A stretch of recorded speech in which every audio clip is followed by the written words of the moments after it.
кои тоа време народот се движеше по корзо, не беа толку поделени дома. Сега народот, како да кажам, дали изолиран од невработеноста или да кажем што дома се седат, нема толку живост корзо.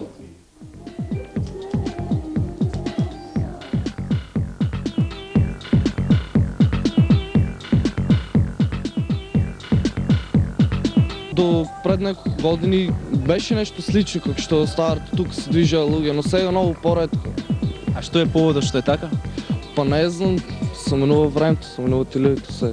Традиции, обичаи, навики. Па тие се губат веќе, со текот на времето идат нови традиции, нови обичаи и се така.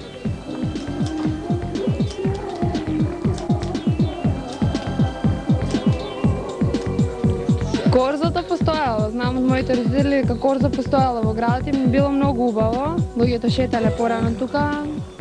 Има и тука и сега шетаат, меѓутоа шетаат во 12:30 часот по ручек. Значи сепак еден вид. И да, а младите и сите останати се собираат по ноќни барови.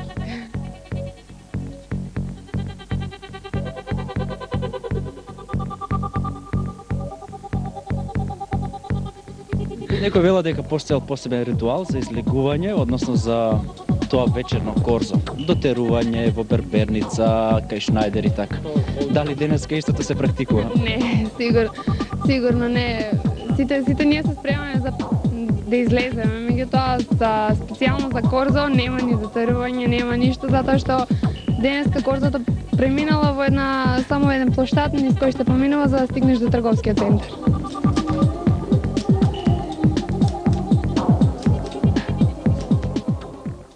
Луѓето кои во тоа време, поготово неделата, да ја кажем, ќе испадна фамилиарно и ќе земат да шетат со жена, деца и просто гледахме дали кај Перо Крајанов, дали кај Боро Влав тоа време да седнеш фамилиарно, да се седне, да сапре се напијат во друштво на Криш, генерација друштво на таму.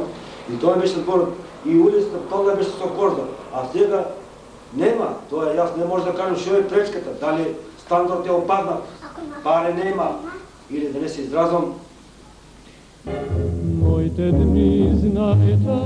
Ова корзо сега што направат тука центарот, тоа си беше стари луѓе со жената, ке се шеда на корзо, ке се вратов Задругар капаната, летна бабша Задругар, ке се седна се фино друштво, ке се напија, корзо се шета. Сега ово не личи ни на корзо ништо. Младите денес сакат на поскап начин да се забавуваат, а мислам во по-старо време било на по-едноставен начин и по-евтин начин.